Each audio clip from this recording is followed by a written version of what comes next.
Hello and welcome to GuyLogicGaming. My name is Temko and this is Maize, a 3D corn adventure game where you are trying to explore and figure out a mystery surrounding an abandoned farm. Pretty cool. And if you're expecting a horror game, that is not it. It's actually a bit of a very weird title. And initially when I picked it up, I was really confused as to what was going on because everything pointed to it being a horror game or a mystery game, or maybe something like Firewatch, and that is all very far from the truth. But before we dive into all of that, let's go ahead and dive into the options menu and talk a little about PC build and PC performance.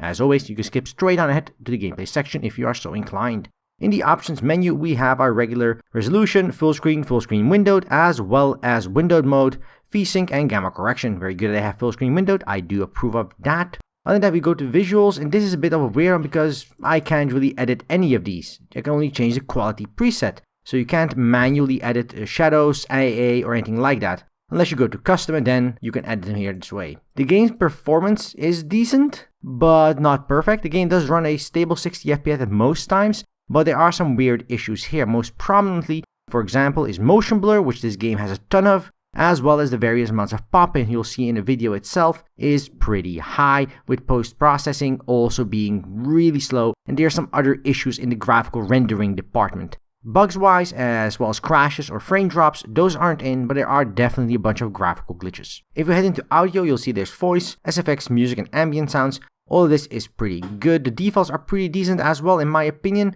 And because the game does have a pretty good cast of voice acting overall, especially for an indie game, I do appreciate that. Then we have some mouse as well as gamepad controls, nothing in and of itself that is special, and then we have some movement and controls that are not rebindable, which is a bit of a shame, but again, most of that is done using the mouse as well as WSD keys, so unless you have some movement impairment where you are not able to use that, then that might be an issue, but otherwise, the amount of controls here is minimal, so not having rebindable keys is a shame, but not the end of the world. And that also brings me to the end of the options menu. Now, as I said, performance isn't perfect, but it's decent, and the various ways you can customize your gameplay experience through graphical or gameplay options is definitely a little bit on the weaker side, but not unreasonably crappy. So let's go ahead and dive into the game. I'm going to go ahead and start up a new game and show about the 10 to 15 minutes at the start of the game, so I minimize spoilers.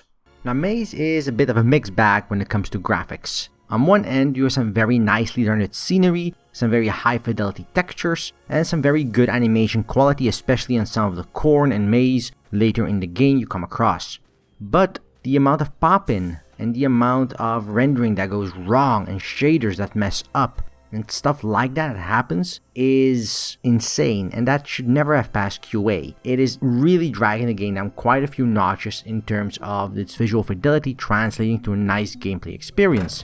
So moving away from that part, let's talk a little bit about music, sound, and the way the game translates that into its narrative. Now, this is a game that you can play through in about 3 to 4 hours, and it does have some minor level of replayability if you've missed some of the collectibles, but it is minor at best. Once you experience the story, once you experience the game in one go, nothing really changes and all the puzzles are really simple as it is, so a replay value is very minimal. And for a price point they were asking, that is going to be hard to justify for quite a few people, and I agree. But if you can find it in yourself to say, okay, well, it's a high price, but is the game any good? And the answer to that is fundamentally yes, it's a very well crafted game. The animation quality on one end, the graphical fidelity on the other end, and the way the game paces itself from step to step and further moves the intrigue and the way the hidden narrative of the world forward, every time it tries to catch you by surprise a little bit more. First you're thinking, oh no, it's a horror experience, something's gone badly wrong in this farmhouse. Then you realize, okay, this corn is sentient, what's going on here?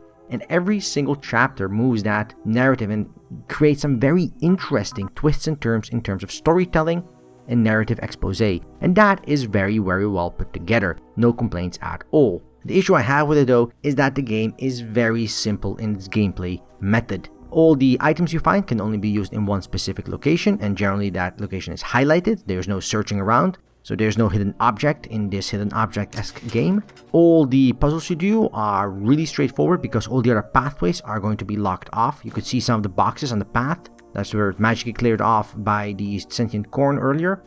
That is going to happen a lot which restricts where you can go, and while on one end that helps the player by preventing them from running around aimlessly because they missed one interactive object somewhere on the other side of the map, it does remove some of the open worldness and some of the exploration and puzzle solving experience because you only have one path to go forward to, and that is really it. There is no way to deviate from it, there's no way to mess up. It interacts with one object in one sequence, and that is really it. So from a challenging perspective, the game is very simple and really drives everything on its narrative experience and its storytelling. As I said, the game doesn't take itself seriously at all, making frequent puns, and that does get tiring a little bit down the end. Having heard the same joke or the same clever way of doing things for the third or fourth time, I was looking at the moment and going, well, I prefer something new at this point. It doesn't have to be good, just new. Because you've had the same pun done 2 or 3 times. Not that cool. On the other end, the voice acting, especially the way they have done the voice for the corn, especially the way they've done the variety of game asset sounds, including a variety of side characters,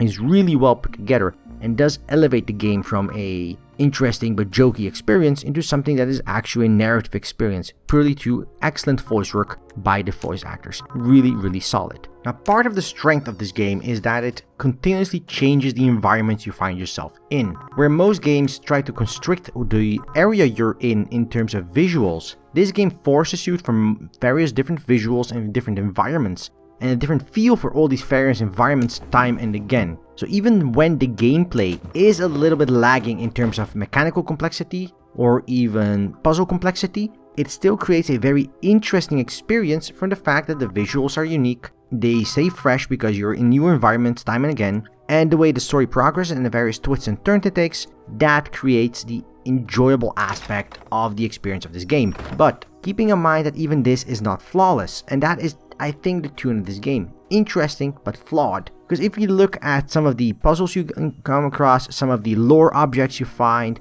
some of the other things you find in the game, a lot of time is spent on making offhand remarks and trying to be witty and clever with text and flavor text, that oftentimes the actual lore of the game or the actual experience of playing the game while you're trying to figure out, what happened to this corn, why is there a secret underground facility, what is going on here, is frequently lost in translation or lost in the narrative. Because even when all the dialogue is done and even when all the voice actors do their work, a lot of it is still told through various tidbits of lore you find lying on the ground, and you can read that as you deem fit. But when half of this is spent up with flavor text that is a joke or a badly worded pun, then you sort of lose the flavor of trying to figure out, okay, why are these scientists arguing, and why did these things happen, and what is going on with all this sentient corn. And some of these things, because the way that the game is set up in these different ways of transferring lore, doesn't come across quite well, and that does drag the game down a little bit. Now, overall, obviously, as I said, the narrative experience, the story experience, the storytelling, and the dialogue are all really, really good. So my nitpicks are minor at best in regards to that. The gameplay nitpicks I have are slightly bigger. Because the game is very low on any mechanical complexity, everything boils down to just interacting with a specific object at a specific time.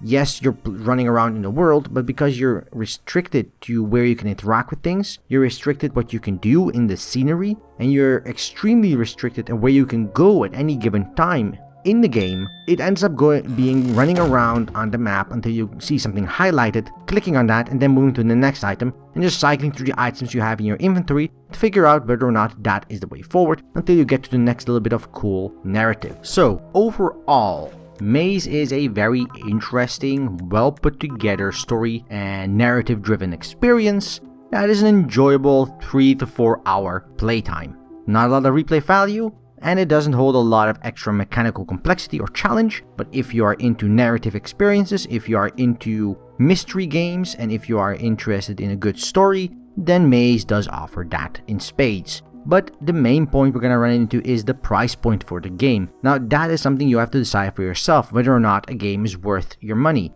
With Maize coming up at $20 or your regional equivalent for about 3 to 4 hours of experience, that is a pretty steep price for that. So, while I would recommend Maize from a narrative experience and from an interesting story experience and from a well put together game experience, I hesitate to recommend it on the basis of its price and its very weak mechanical complexity and lack of replay value.